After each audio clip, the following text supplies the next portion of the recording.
Assalamualaikum warahmatullahi wabarakatuh. Anak-anak, pada kesempatan ini kita akan belajar materi tentang sujud syukur, sujud syahwi, dan sujud tilawah. Sebelum kita belajar, mari kita membaca doa terlebih dahulu.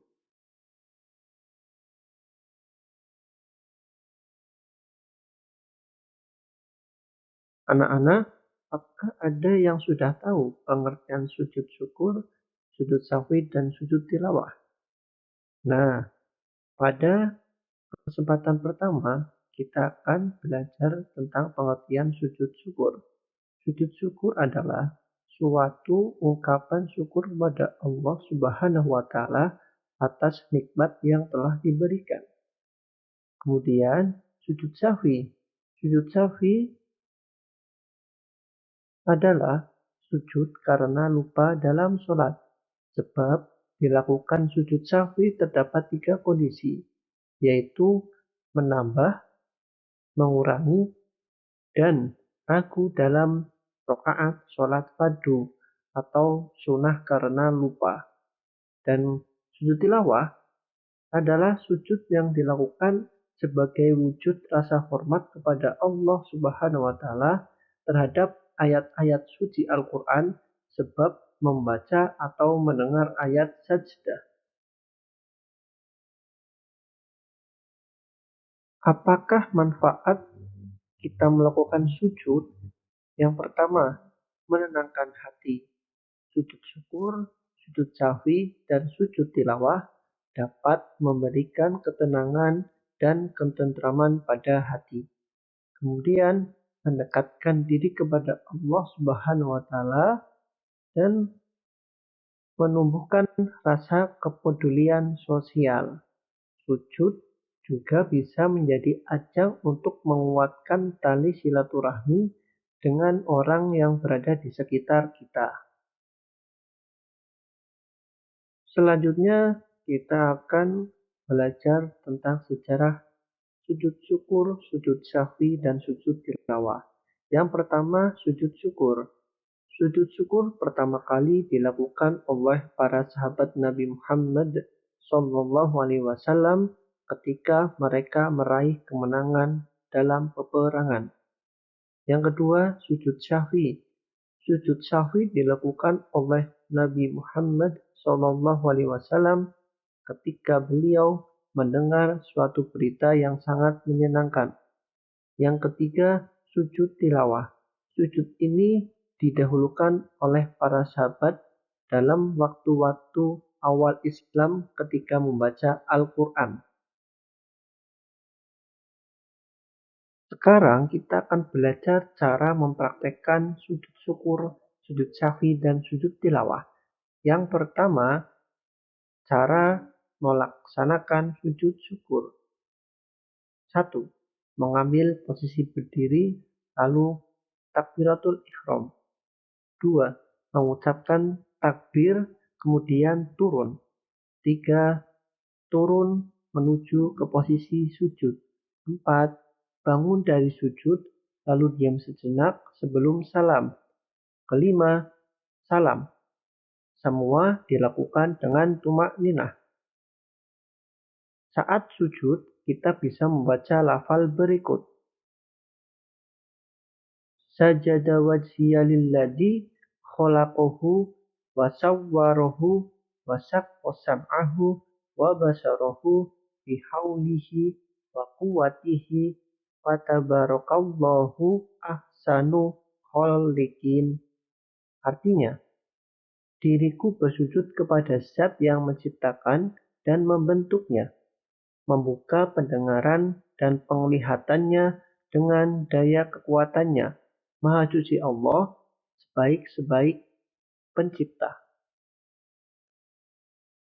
Yang kedua, sujud sahwi. Sujud sahwi merupakan sujud yang dilakukan jika seseorang melupakan sunnah abad dalam sholat. Sujud sahwi letaknya sebelum salam dan dikerjakan 2 kali sebagaimana sujud biasa. Adapun yang termasuk ke dalam sunnah abad Dalam sholat diantaranya membaca tasyahud awal, membaca sholawat pada tasyahud awal, membaca sholawat atas keluarga Nabi Muhammad SAW pada tasyahud akhir, dan membaca doa kunut pada sholat subuh serta sholat witir dalam pertengahan bulan Ramadan hingga akhir bulan Ramadan. Selain itu, sujud sahwi dilakukan apabila seseorang bimbang atau ragu-ragu tentang jumlah bilangan rakaat pada sholatnya. Ia kemudian harus menetapkan yang paling sedikit dan hendaklah melakukan sujud sahwi. Adapun berikut ini lafaz sujud sahwi. Subhana man la yanamu wa la yashu. Artinya, Maha suci Allah yang tidak tidur dan tidak lupa. Ketiga, sujud tilawah. Ada dua cara melaksanakan sujud tilawah. Yang pertama adalah sujud di luar sholat, yaitu ketika seseorang membaca atau mendengar ayat sajdah dan ia berkehendak untuk melakukan sujud tilawah, maka yang mesti ia lakukan adalah memastikan dirinya tidak berhadas dan tidak bernajis dengan cara berwudu dan mensucikan najis yang ada. Setelah itu, menghadapkan diri ke arah kiblat untuk kemudian bertakbiratul ihram dengan mengangkat kedua tangan. Setelah berhenti sejenak, lalu bertakbir lagi untuk turun bersujud tanpa mengangkat kedua tangan. Setelah sujud satu kali, lalu bangun untuk kemudian duduk sejenak tanpa membaca tahiyat dan mengakhirinya dengan membaca salam. Yang kedua, sujud tilawah dilakukan dalam sholat. Sujud tilawah dalam keadaan sedang sholat dengan cara setelah dibacanya ayat sajdah maka bertakbir tanpa mengangkat tangan untuk kemudian turun bersujud satu kali. Setelah itu bangun dari sujud untuk berdiri lagi dan melanjutkan sholatnya.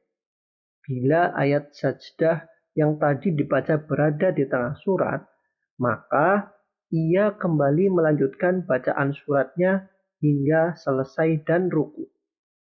Namun, bila ayat sajdah yang tadi dibaca berada di akhir surat, maka setelah bangun dari sujud tilawah, ia sejenak berdiri atau lebih disukai membaca sedikit ayat, lalu diteruskan dengan ruku dan seterusnya. Adapun bacaan yang sunnah dibaca ketika sujud tilawah, sebagaimana disebutkan Imam Nawawi dalam kitab Rodotul Tolibin adalah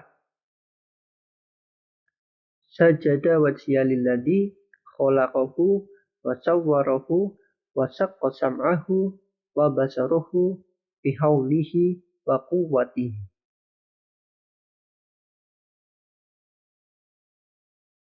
Hikmah dan kedudukan. Hikmah kita mempelajari sujud syukur, sujud sahwi, dan sujud tilawah adalah sujud dapat menjadi bentuk rasa syukur, keyakinan, dan penyerahan diri kepada Allah Subhanahu wa Ta'ala. Kedudukan sujud. Sujud merupakan salah satu bentuk ibadah yang memiliki tempat yang sangat tinggi dalam Islam. Ilustrasi mempraktikkan sujud. Jadi, ini adalah beberapa contoh jika anak-anak akan melakukan sujud. Yang pertama, sujud syukur apabila kita diberikan pekerjaan baru. Contoh lain adalah apabila anak-anak saat pengambilan rapot diumumkan bahwa anak-anak mendapatkan ranking 1, anak-anak bisa langsung melakukan sujud syukur. Yang kedua, sujud sahwi, yaitu dilakukan apabila dalam mengerjakan sholat kita lupa jumlah rakaat. Yang ketiga, sujud tilawah, dilakukan ketika kita mendengar atau sedang membaca Al-Quran dan menemukan ayat sajdah. Kesimpulan soal latihan dan penutup. Kesimpulan, sujud adalah salah satu bentuk ibadah dalam Islam yang memiliki beberapa jenis dan manfaatnya. Soal latihan, apa hikmah dari sujud syukur, sujud sahwi, dan sujud tilawah? Penutup, terima kasih telah membaca materi tentang sujud syukur, sujud sahwi, dan sujud tilawah. Terima kasih sudah menyimak penjelasan dari guru. Semoga pembelajaran hari ini bermanfaat untuk kita sekarang dan kita di masa depan. Wassalamualaikum warahmatullahi wabarakatuh.